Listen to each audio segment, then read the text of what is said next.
All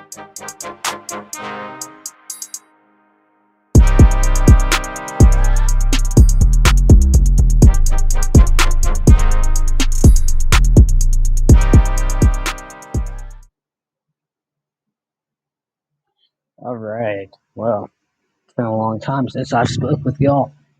Let me just say that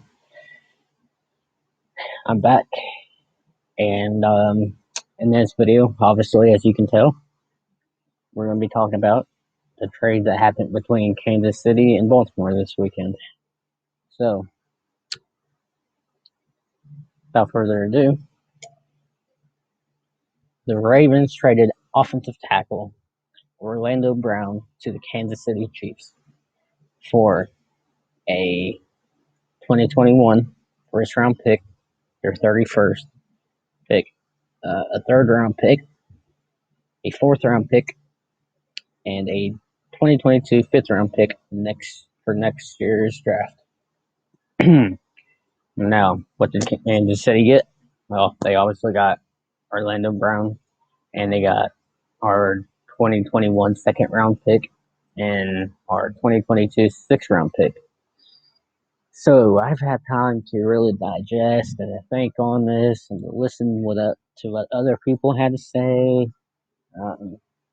Because I really just wanted to take time to really think about this and just listen to what other people had to say about it, and take what everybody else was saying, just a little bit of what they were saying, what another person was saying, and then what the next person was saying, and try to bundle that all up into a ball, and then form my own opinion from using that, and then just my own thoughts as well.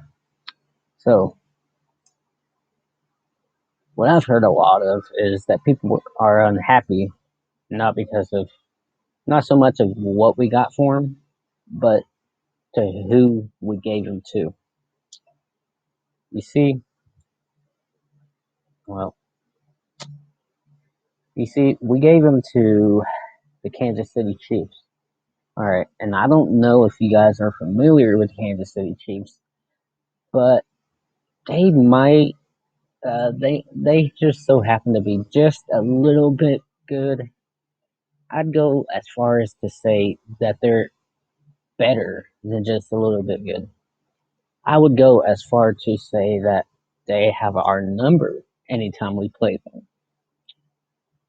And so going into that Super Bowl that they just lost, their biggest weakness, not just within that Super Bowl, I mean, it was kind of a problem all season, but it got worse.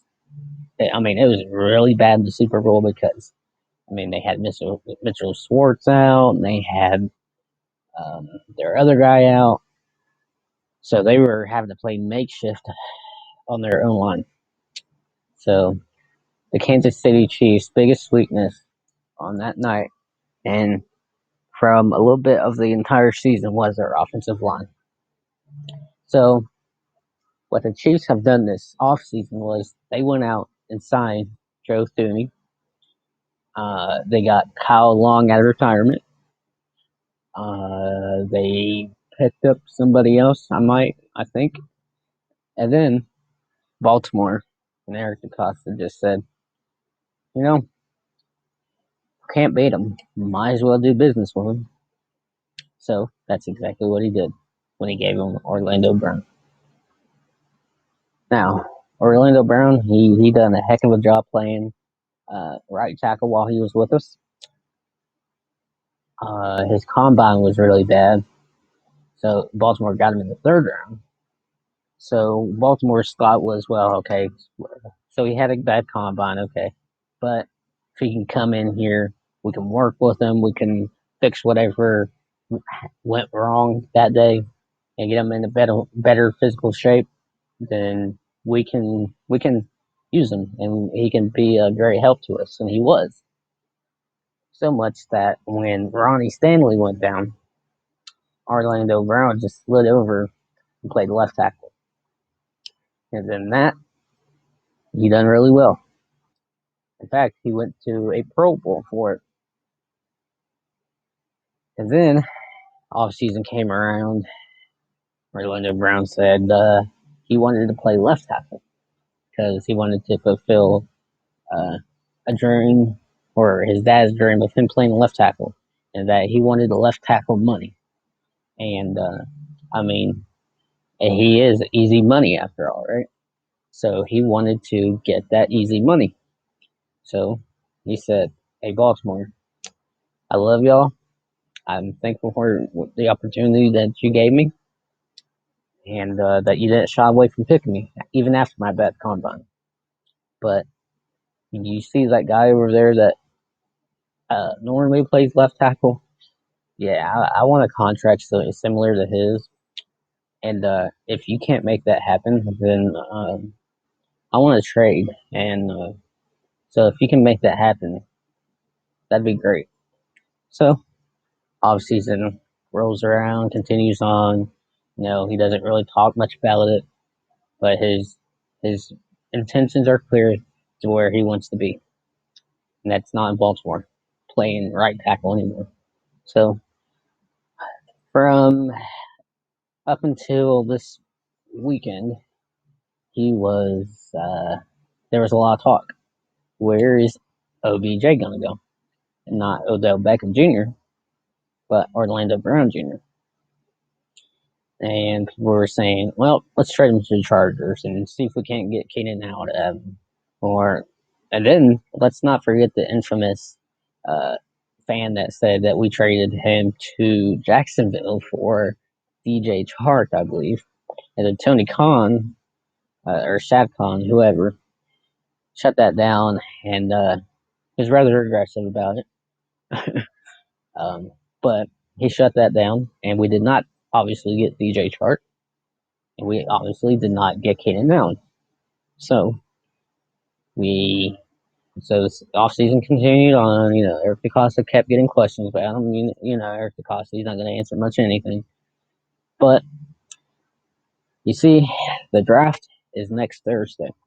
So something was bound to happen either before the draft or on draft night.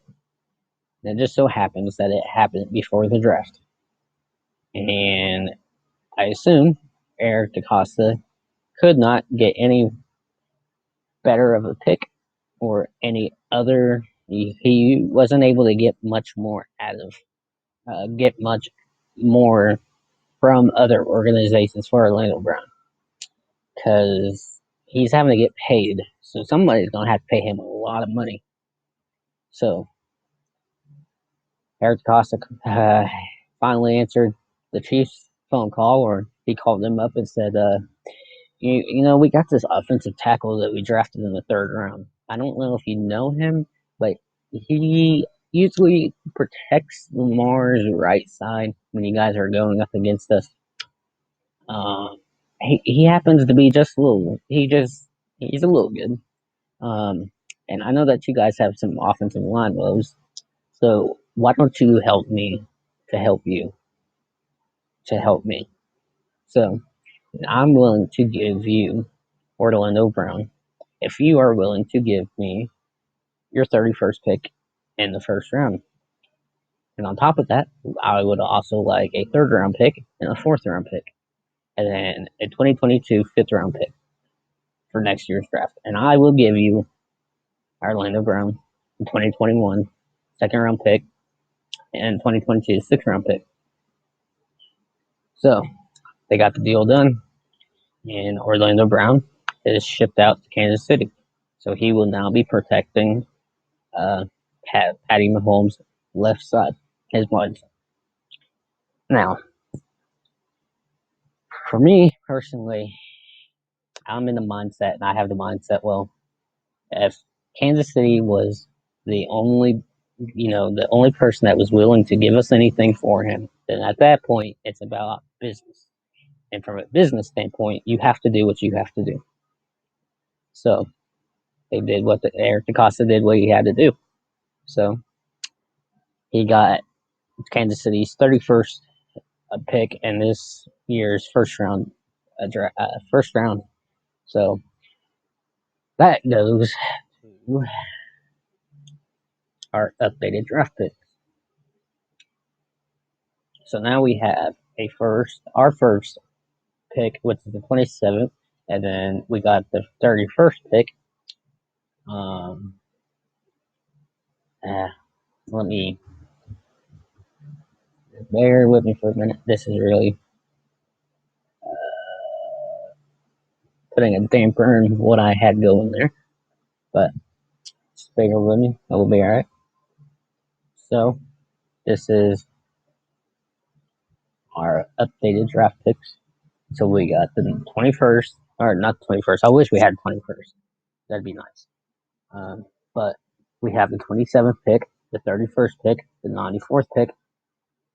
Okay, let me restart. We have round one, the number 27 pick, and then we got round one, number 31 pick from our friends, or our kryptonites, the Chiefs.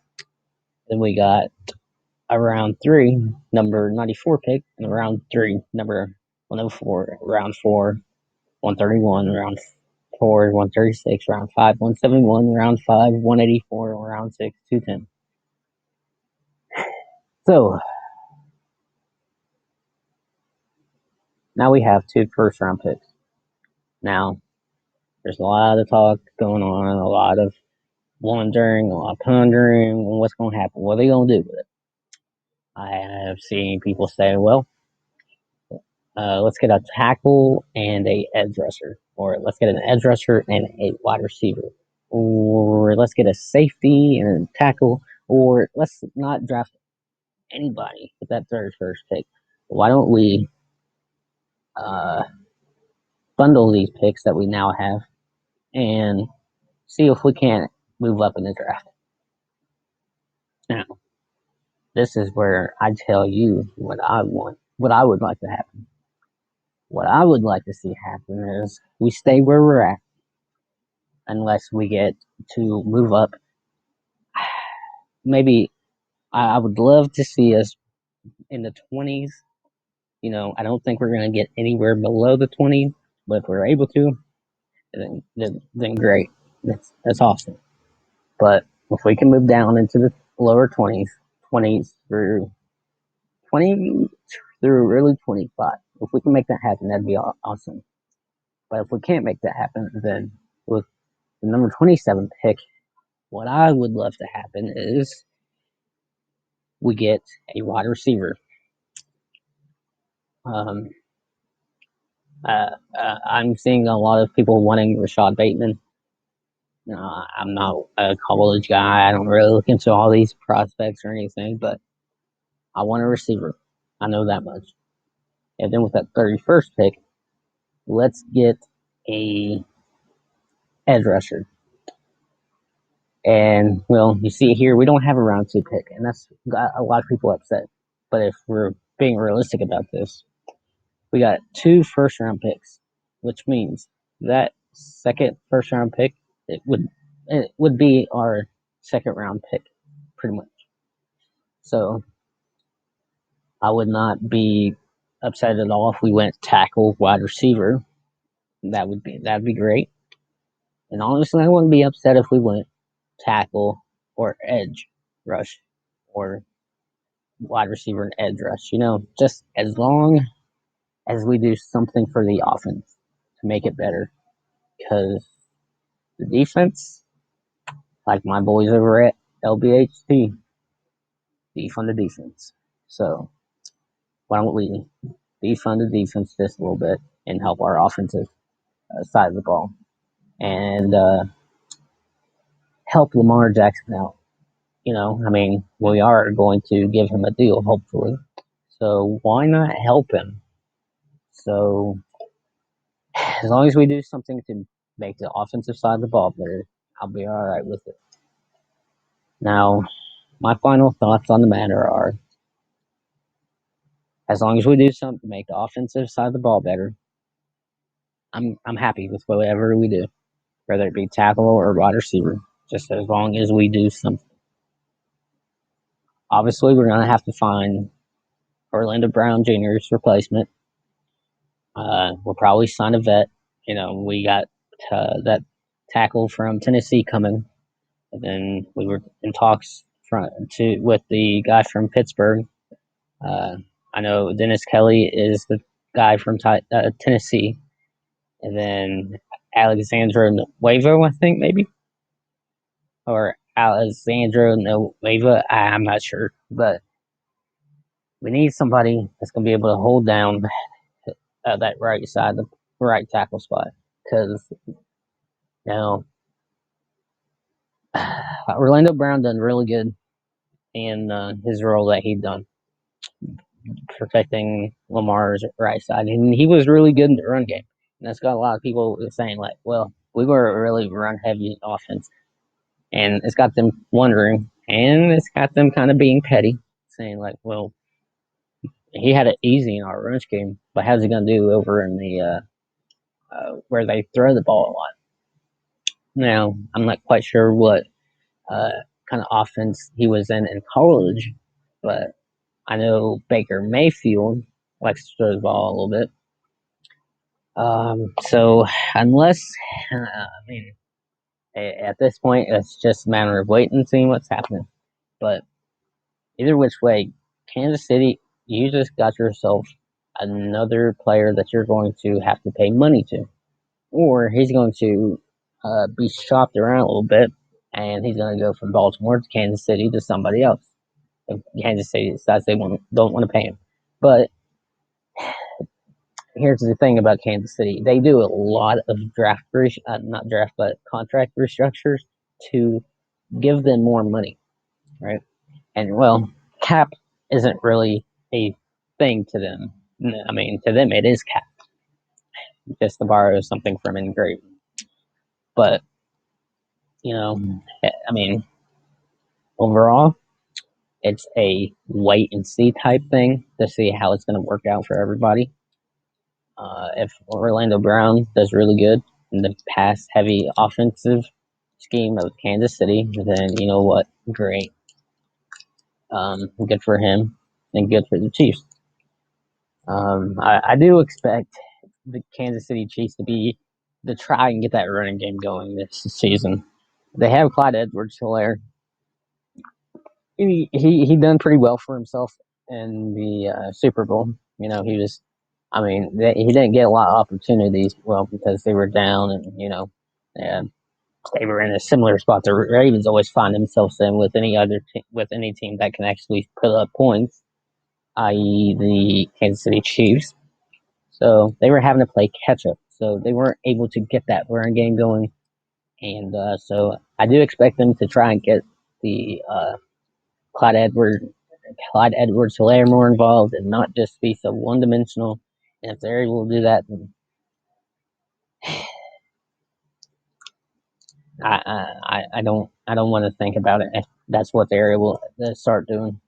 So at the moment, it seems like Kansas City might have won the deal to most. To me, I'm on the side where I think Baltimore won. The only concerns that we really have now is the our offensive line, but our offensive line was just got uh, they grew after Orlando Brown is gone. But the Ravens are good at drafting linemen, so I have faith, and hopefully Eric Acosta does really well this draft because he's not doing so hot for himself. And I was kind of blind to that until my guys over at Lunch Break Hot Take was they really opened my eyes that Eric Costa hasn't been doing so great for himself. So hopefully he does better this draft, or he's going to be on thinner ice than he already is. So I think both sides really win, but on one side you got the Ravens and their offensive line woes to screw. Now they're going to have to find his replacement or draft or sign somebody uh, to hold it down until next year's draft, and then draft Orlando Brown replacement. So that so the pros for the Baltimore Ravens is They get another draft pick, and they're able to move up, hopefully into the draft, or they have the opportunity to knock two birds out with one stone, or two stones, whatever you call it. And then the pros and the cons for the Chiefs are, well, they got the Pro Bowl, two-time Pro Bowler, um, Orlando Brown. But the negative, I mean, to me at least, but also, like I said, cap isn't really a thing to the Chiefs. So, uh, their offensive line grows better, while ours kind of, grows worse, I guess. But so the pros, their offensive line woes, that's not such a thing anymore. But the negative thing is that they will eventually end up having to pay Orlando Brown, or they'll trade him off somewhere, and they'll have to find his replacement if they don't, Um, so that's all I've got to say on the matter. It's just a waiting game at this point to see what happens, see who ultimately and ends up winning the deal. But I'm excited, and that's all I've got to say on the matter. But I hope y'all have been able to sit through this video long enough to hear the end. And if you have, like, subscribe, post your comments in the comment section. Keep it respectful, and I'll probably I'll probably make a video regarding draft night the following day. So I hope you guys will be tuning in to draft night. I hope to see Justin Fields go to the Niners, and hopefully the Ravens do good this draft. And I'm looking forward to the draft regardless. So hopefully you guys will be watching. And until then, I've been Noah, and you have a blessed day.